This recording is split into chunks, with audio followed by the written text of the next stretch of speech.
할렐루야. 우리 앞서드려서 행사합니다. 사랑합니다. 사랑합니다. 사랑합니다. 만나서 반갑습니다. 성경 받으시면 만나서 반갑습니다. 할렐루야. 한 주간 잘 지냈었어요? 이제 날씨가 조금 이렇게 좀 내려갔지. 온도가 지난주까지만 해도 35도, 36도 갔는데 요 지난주 한 주간은 조금 온도가 떨어졌더라고요. 30도, 31도.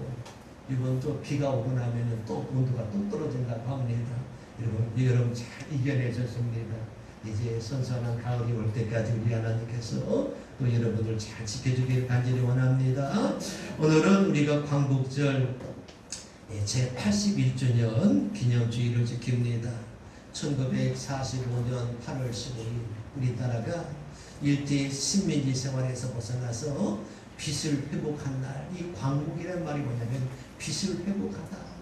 여러분 36년 동안 일제가 우리나라의 모든 것을 뺏어갔어요. 1905년 여러분 이 을사늑약을 통해서, 늑약이라는 말은 뭐냐면 이 나라와 나라 간의 이 조약을 맺을 때는 똑같은 공동한 의지에서 이렇게 조약을 맺어야 되는데 한 나라가 일방적으로 강압적으로 조약을 맺게 만드는 걸 갖다가 늑약이라고 합니다. 여러분 우리나라와 일본이란 나라가 이 동등한 의지에서 1905년에 을사년에 이런 조약을 맺어야 되는데 그 조약이 일본이 여러분 강압적에 의해서 우리나라가 어쩔 수 없이 그 조약을 맺었기 때문에 그 조약을 갖다가 늑약이라 능멸당하다 이런 뜻입니다. 여러분 힘이 없기 때문에 그들 앞에서 우리가 어쩔 수 없이 그 강압적인 힘에 눌려서 어쩔 수 없이 그런 여러분 이 나라와 나라 사이에 그런 조약을 맺을 수밖에 없었는데 그것을 갖다가 우리가 을사늑약이라 이렇게 말합니다. 이걸 통해서 일본이라는 나라가 우리나라의 외교권을 뺏어갔어요. 다른 나라와 이 외교를 맺으려고 하면은 여러분 일본의 허락을 맡아야 돼요. 일본이 안 된다 하면은요 여러분 협약을 맺을 수가 없고요. 여러분 어떤 것도 여러분 다른 나라와 맺을 수가 없는 거예요. 일본이 허락하는 하에서만 다른 나라와 외교권을 만들 수 있는 그것을 갖다가 뺏어갔어. 우리나라 갖다가 여러분 이 세계 속의 모든 열강 속에서 우리나라를 갖다가 하나의 그런요 이 테두리를 만들어서 우리나라를 갖다가 통제하기 위해서 만든 게 바로 이 을사늑약입니다. 그리고 1907년에 정리 7조약을 만들어서 우리나라의 우리나라의 군대의 통수권을 갖다가 뺏어갔어요. 여러분 나라가 군인이 있어야 나라를 지키지. 군대가 없으면 그 나라는 힘이 없습니다. 여러분 군대가 있어서 군인이 있어서 나라를 든든히 지키고 국방을 지킬 때에 그 나라가 든든하게 될 줄 믿으시길 간절히 바랍니다. 그런데 여러분 일본이 우리나라의 군대를 갖다가 통수권을 가져갔어요. 그리고서 군대를 갖다가 해산시켰어요. 그래서 우리나라 군인이 없게 만들었어요. 그리고 결국 1910년에 한일 합방을 통해서 우리나라를 갖다가 일본의 식민지화 만들었던 것을 갖다가 보게 됩니다. 그래서 우리나라는 이 식민지화 되면서 우리나라는 모든 절대 주권을 갖다가 다 뺏겼습니다. 한 나라가 바로 서기 위해서는요 세 가지가 있어야 돼요. 하나는 뭡니까? 땅이 있어요. 나라가 있어야 돼요. 또 하나는 뭐가 있어야 됩니까? 국민이 있어야 돼요. 또 하나는 뭐가 있어야 돼요? 주권이 있어야 됩니다. 주권이 있어야 돼요. 그래서 한 나라가 성립하기 위해서는 땅이 있어야 되고요. 국민이 있어야 되고요. 그 나라의 주권이 있어야만이 한 나라가 바로 설 수가 있는 것입니다. 그런데 땅도 있고 또 국민도 있는데 우리나라 주권이 없어요. 주권을 빼앗겼어요. 남의 나라의 총이 되었어요. 남의 나라의 식민지가 되었어요. 여러분 이렇게 우리나라는 36년이라는 긴 세월 동안 일본의 식민지가 될 수밖에 없었던 것을 갖다가 보게 된다는 것입니다. 여러분 나라의 자유를 잃어버리고 여러분 어둠 속에 갇혔을 때에 수많은 독립투사들은 이 나라를 독립하기 위해서 여러분 일본의 총칼에 맞서 싸웠습니다. 때로는 총에 맞아 쓰러지기도 하고 때로는 죽기도 하고 잡혀가서 고문을 당하기도 하고 손톱이 빠지기도 하고 귀가 잘리기도 하고, 여러분 그런 수많은 고통을 당하면서도 여러분 독립투사들은 굴하지 아니하고, 여러분 이 나라 독립을 위해서 싸우지만은 여러분 그 결과는 참으로 비참했습니다. 싸울수록 일본 사람들은 광활하게 우리나라를 억압하고 통제하고 탄압하고, 그러다가 1945년 제2차 세계대전이 연합군이 승리함으로 말미암아 우리나라가 그때서야 이제 일본의 항복을 받아내고 우리나라가 독립할 수 있었고 또 해방을 맞이할 수 있음을 믿으시기를 간절히 바랍니다. 여러분 그래서 우리나라는요, 우리 힘으로 독립했다면, 우리 주권이 우리 힘으로 독립했다면 우리 스스로가 자유로울 건데, 우리 힘으로 독립하지 못하다 보니까 여러분 미국과 영국과 소련을 중심한 그런 연합군이 통해서 독립하다 보니까 우리가 주권이 없었어요. 그래서 일본 이 영국과 미국이 이런 소련이 이런 우리나라를 신탁 통치하게 되고, 그러면서 우리나라는 산산조각이 나서 오늘날도 둘로 갈라진 나라로 남을 수밖에 없는 게 바로 우리나라의 역사라는 것입니다. 여러분 우리가 오늘 말씀을 통해서 진정한 자유를 갈망하다 하는 말씀으로 우리가 하나님의 말씀을 통해 은혜 나누기를 간절히 원합니다. 여러분 우리가 억압에서 벗어나서 탄압에서 벗어나서 우리가 진정한 자유를 누리려면 어떻게 될까? 여러분 우리가 진정한 자유를 누리기 위해서는 여러분 다른 나라에 구애받지 않는 나라, 다른 나라에 통제받지 않는 나라, 이런 주권을 회복하는 나라가 될 때에 우리가 진정한 자유를 갈망하게 될 줄 믿으시기를 간절히 바랍니다. 여러분 더 이상 우리나라가 이 다른 나라에 의해서 통제받는 나라가 아니라 우리 힘으로 일어날 수 있는 그런 부강한 나라, 막강한 나라가 만들어야 될 줄 믿으시기를 주 이름으로 간절히 축원합니다. 여러분 세계 많은 나라 열강들이 있지만 그 속에서도 하나님께서 이 나라를 지켜주시고 하나님 이 나라를 보게 주심으로 말미암아 이 나라가 바로 서기 위해서 우리 믿음의 사람들이 하나가 되고 일치가 되어야 될 줄 믿는 주의 성도 되기를 주의 이름으로 간절히 축원합니다. 우리 한국의 유명한 이 역사학자 교수가 있는데 이덕주 교수라는 분입니다. 이덕주 교수라는 분이 있는데 이분이요 한국 이 기독교 역사, 교회 역사에 대해서 거의 최고의 권위자입니다. 여러분 지금은 이제 은퇴하셨지만은 이분이 보니까 이 1910년대 10년 정도에 우리나라가 1885년도에 기독교 구금이 들어왔잖아요. 그래서 1910년 정도 우리나라 한일 합방 당시만 하더라도 우리나라 인구가 약 2천만밖에 되지 않았답니다. 남북 합쳐 2천만 정도 안 됐답니다. 여러분 그 중에 기독교인들은 얼마냐면 15,000에서 2만 정도, 아니 15만에서 20만 정도. 여러분 그러니까 약 1% 정도밖에 안 됐다는, 1% 정도밖에 안 됐다는 것입니다. 그럼에도 불구하고 여러분 이 기독교인들은요 나라 사랑의 정신이 강하기 때문에 애국 정신이 강하기 때문에 이번 3.1 독립운동을 일으킬 때도 그 모든 이런 33인 대표 중에서 기독교인들이 16명이었고 천주교인들이 15명이었고 불교인이 2명이었고 천주교인들은 하나도 없었어요. 여러분 기독교인들의 목사님, 전도사님, 장로님들, 그래서 기독교인들이 33인 대표 중에서 16명이 계십니다. 그리고 천도교가 15명, 불교가 2명, 천주교는 없었습니다.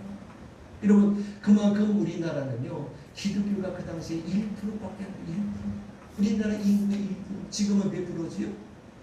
지금은 몇 프로지요? 한때는 우리나라가요 기독교가 7, 80년대, 90년대 초까지 부흥될 때는요 우리가 5천만 인구 중에서 약 기독교인들이 약 1200만까지 된다 이런 때도 있었지만은 오늘날은 자꾸 이단들이 많이 생기게 되고 또 기독교에 대한 그런 이미지가 조금씩 쇠퇴하게 되고 해서 오늘에는 이 700만에서 800만 정도 잡고 있습니다.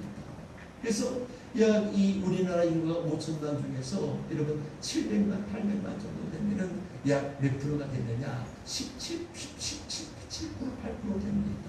그런데 이 3.1 운동 당시에 일어날 때에 여러분 기독교 인구는요 1%밖에 되지 않았답니다. 1%. 2천만 인구 중에서요 여러분 15 그런데 여러분 그 모든 그런 이 나라가 억압을 누리고 나라가 통제를 받고 일본이 승리되었을 때에 분명히 들고 일어난 사람들이 누구냐면 바로 기독교인들이었고 그 중심에 기독교인들이 있었던 것을 갖다 우리가 보게 된다는 것입니다.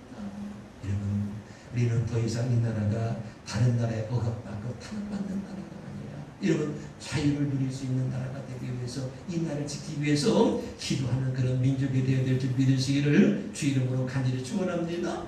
이런 순국선열들의 여러분 죽음을 무릅쓴 고귀한 희생이 있었고 여러분 죽음을 무릅쓴 그런 여러분 피를 흘리는 그런 여러분 헌신이 있었기 때문에 오늘날 우리가 자유를 누리고 살게 된 줄 믿는 주의 성도 되기를 주 이름으로 간절히 축원합니다. 여러분 저 북한 땅에는 자유가 있겠습니까? 없겠습니까? 저 북한 땅에는 우리가 똑같은 여러분 한반도에 같지만은 여러분 남북으로 나눠졌어요. 휴전선이 나눠졌어요. 여러분 남반에는요 자유가 있습니다. 여러분 우리는 자유를 찾았습니다. 저 북한에는 자유가 있을까요? 없을까요? 몰라요? 안 살아봐서? 안 살아봐서? 여러분 우리가 대한민국에 태어나서 축복을 하시기 바랍니다. 자유를 누리고 사는 축복을 하시기 바랍니다. 저 북한에는 자유가 없어요. 여러분 김일성, 김정은, 김정은, 여러분 누구죠? 김일성이 아니네. 김일성, 김정일, 김정은을 이어지는 3대 세습을 통해서 통제를 이루고 있습니다.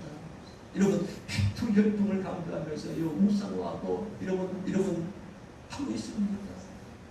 그리고 주체 사상을 통해서요 백성들 사람들을 세뇌교육시켜서요 여러분 신처럼 숭배하게 만들고요.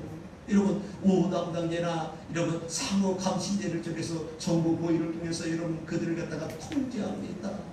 그리고 거주지 이동 통제권이 있어요. 어디를 가려고 하더라도 우리는 마음대로 갈 수 있지요. 요즘에 외국 나가는 사람이 얼마나 많은지 우리나라는 외국 나가서 얼마나 많은지 여러분 여행 가려더라도요 마음대로 갈 수가 있습니다. 북한은요 여러분 어디를 거주지 자기 사는 지역을 갖다가 여러분 다른 데 가려고 하더라도 여러분 거기가 허락을 맡아야 돼요. 허락을 맡아야 돼요. 이렇게 여러분 김정은 이 체제 속에서 김일성 체제 속에서 여러분 그들은 지금 살아가면서도 통제받으면 자유가 없는 세상에 살고 있습니다. 여러분 이 가끔마다 탈북민들의 증언들을 들어보면 그들은요 여러분 북한에 살다가 통제받는 사회에 살다가서 여러분 그들은 죽음을 무릅쓰고서 여러분 압록강을 건너고 도망강을 건너서 그들은 탈출하는 걸 갖다가 보게 됩니다. 그래서 우리나라에 넘어와서 탈북민들이 넘어와서 증언합니다. 여러분 그들이 북한의 그런 억압과 통제 속에 살다가 탄압 속에 살다가 여러분 자유가 그리워서 그들은요 죽음을 무릅쓰고 그들은 여러분 그 강을 건너서 여러분 중국으로 넘어갔다가 위당했다가 우리나라 넘어와서 넘어오는 그런 많은 북한 주민들을 갖다 우리는 보게 된다는 것이죠.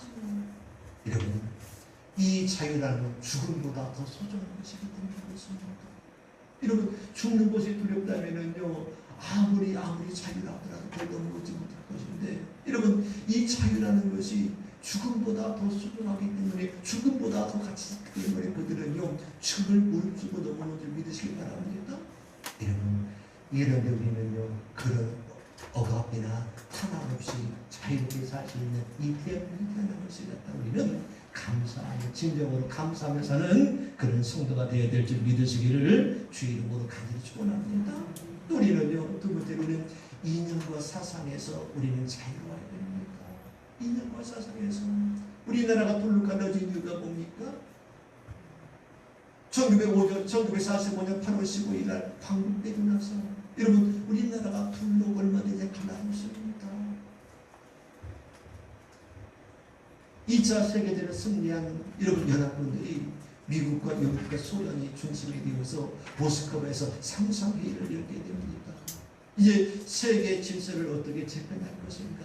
그리고 이 한국에 대한 그런 나라를 갖다가 어떻게 그런 나라를 갖다가 통치할 것인가 하는 그런 것을 갖다가 회의를 하게 되는데 그때에 이 나라가 안정될 때까지 대한민국 한반도가 안정될 때까지 5년 동안 미국과 소련이 신탁 통치하자. 여러분 우리나라가 36년 동안 식민지 생활하다가 이제 왕이 조선시대는 왕조 체제였지 않습니까?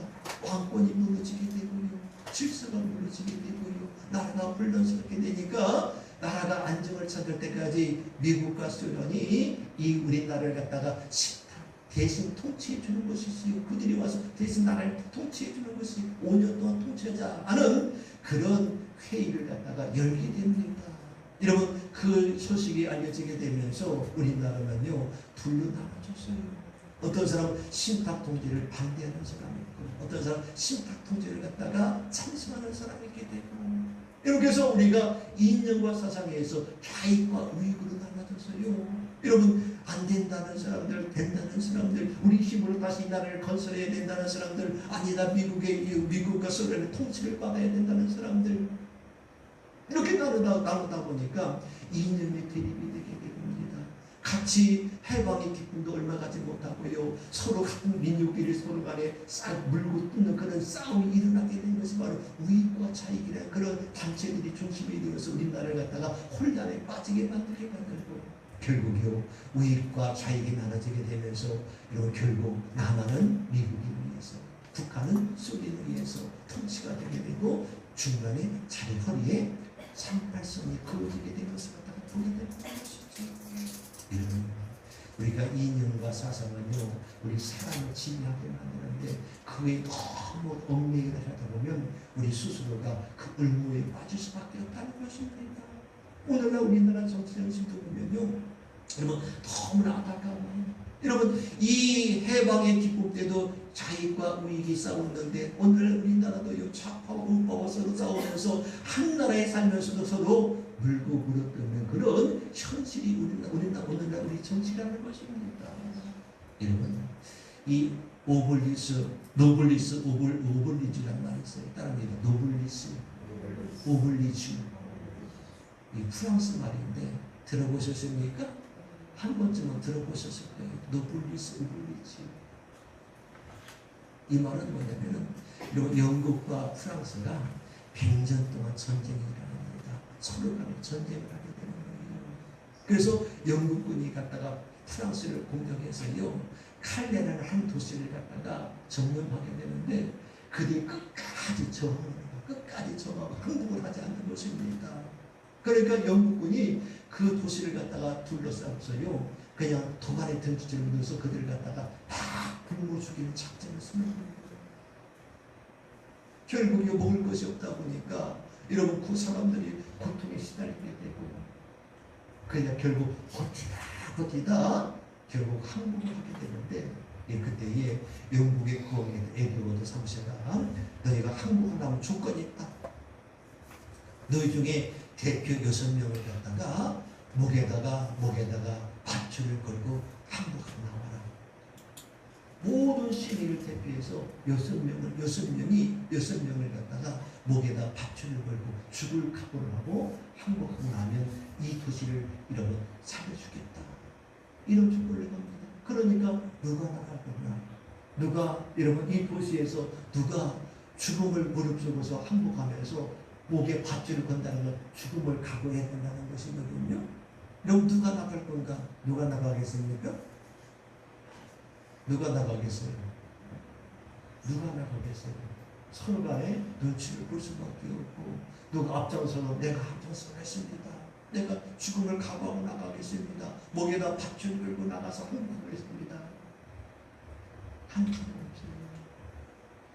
그런데 그 지역의 가장 부자였던 부자가 여러분 생피르라는 사람이, 이 사람이 내가 앞장서겠습니다. 내 목에 밧줄을 걸고 나가서 그 앞에 에드워드 영국 황제 앞에서 내가 항복하겠습니다. 그런데 한 명은 됐는데 5명을 갖다가 더 뽑아야 되잖아요. 5명은 누가 나갈까? 누가 나가서 이 목숨을 내걸고서 이 도시의 모든 시민을 살리기 위해서 누가 목숨을 걸고 나가 싸울까? 누가 항복할까? 그런데 여러분 그들이 회의를 했어요. 그 지역의 시장, 그 지역의 판사, 그 지역의 이런 부자들, 그래서 다섯 명이 자기 목에 걸려서 에돔 상제 앞에 항복했습니다. 그리고 이 도시를 살려주신 이 도시 사람을 살려주신 항복했습니다. 그리고 나서 그들이 죽었을까요? 살았을까요? 죽었을까? 살았을까요? 에도드 3세 왕비가요, 그들의 정말로 그 희생하는 그 가득한 마음을 알고서 에도드 황제에게 그들을 살려달라고 간청했다고 합니다. 그래서 결국 그들도 살게 되었고 그 도시 모든 사람이 살게 되었다는 겁니다. 그래서 나온 말이 뭐냐면 노블리스, 오블리즈라는 말입니다. 이 노블리스라는 말은 뭐냐면 사회적으로 높은 위치에 있는 힘을 가진 사람들, 권력을 가진 사람들, 돈을 가진 사람들. 여러분, 오블리즈라는 말은 뭐냐면은 책임과 의무. 여러분, 힘 있는 사람이, 세상에 힘 있는 사람이, 권력이 있는 사람이, 돈 있는 사람이 앞장서서 희생하고 헌신할 때에 여러분, 나라는 둘로 갈라지지 아니하고 하나가 될 수 있다고 그러십니다. 이념과 사상을 떠나서 나라가 하나가 될 때에 참 자유를 누리게 될 줄 믿으시길 간절히 바랍니다. 우리나라도 노블리스, 오블리즈 같은 그런 신념을 가지고 정치인들이 정치했으면 좋겠어요. 그러면 이념과 사상, 사람들은, 백성들은 알지 못하고 끌려갑니다. 여러분, 이리 끌려가고 저리 끌려갑니다. 뭐 좌익이 뭐고 우익이 뭐가 중요합니까? 좌파가 뭐고 우파가 뭐가 중요합니까? 그런데 그들이 선동합니다. 유도합니다. 여러분, 그러면 억압밖에 없어요. 타락밖에 없어요. 힘이 없는 사람은 여기다 도망당할 수밖에 없습니다. 우리나라가 진정한 자유를 누리기 위해서는 이런 이념과 사상을 따라서 우리가 살아갈 때 참 자유가 누리게 될 줄 믿으시길 간절히 바랍니다. 또 우리 세 번째, 우리는 죄와 사망의 법에서 우리는 자유함을 누리게 됩니다. 여러분, 오늘 성경 말씀 보면 예수님 말합니다. 진리를 알지니 진리가 너희를 자유롭게 하리라. 진리가 뭐가요? 진리가. 이 진리란 말은요, 두 가지 의미가 있습니다. 하나는 예수님 자신을 갖다가 진리란 말합니다. 마태복음 10장에 보면 내가 곧 길이요 진리요 생명이니, 내가 진리란 말합니다. 또 진리란 말하면 예수님이 입에서 통해서 나오는 하나님 말씀은 모두가 다 진리라는 것입니다. 여러분, 그래서 진리가 너희를 알지니, 진리를 알지니 너희가 자유를 누릴 것이다 하고 오늘 성경 말씀은 우리에게 이루어지고 있는 사실을 갖다가 보게 된다는 것입니다. 여러분, 우리가 예수 안에 살 때에 죄와 사망의 법에서 우리가 노임받고 우리가 자유를 누리게 될 줄 믿으시기 간절히 바랍니다. 여러분, 사람이 가장 두려운 게 뭡니까? 죽음 이후에 있을 세계에 생각할 때 사람은 두 명밖에 없습니다. 그러나 여러분, 죄의 사는 사망이고 죄를 통해서 죄 사망이 오게 되고 사망은 멸망밖에 만드는 것입니다. 그러나 우리 예수님을 통해서 우리에게 구원의 길을 열어주시고 우리 예수님을 통해서 진리를 알게 도와주시고 우리 예수님을 통해서 우리가 천국에 대한 소망을 갖고 살게 만들어주셨다는 사실입니다. 그러므로 우리가 예수를 알 때에 그 안에 우리가 참된 자유가 있고 참된 영생의 복이 있는 줄 믿는 주의 성도들이 주 이름으로 간절히 축원합니다. 믿음의 성도 여러분, 이 광복절을 맞이하여 이 나라에 참된 자유가 임하기를 원합니다. 이념과 사상을 떠나서 우리 모든 사람이 행복하게 살 수 있는 그런 참 자유가 누릴 수 있는 나라가 되기를 간절히 원합니다. 또 우리가 예수 믿고 구원받아 죄와 사망의 법에서 구원받아 영생 복락을 누릴 수 있는 참 자유가 여러분 가운데 있기를 주 이름으로 간절히 축원합니다. 기도하겠습니다.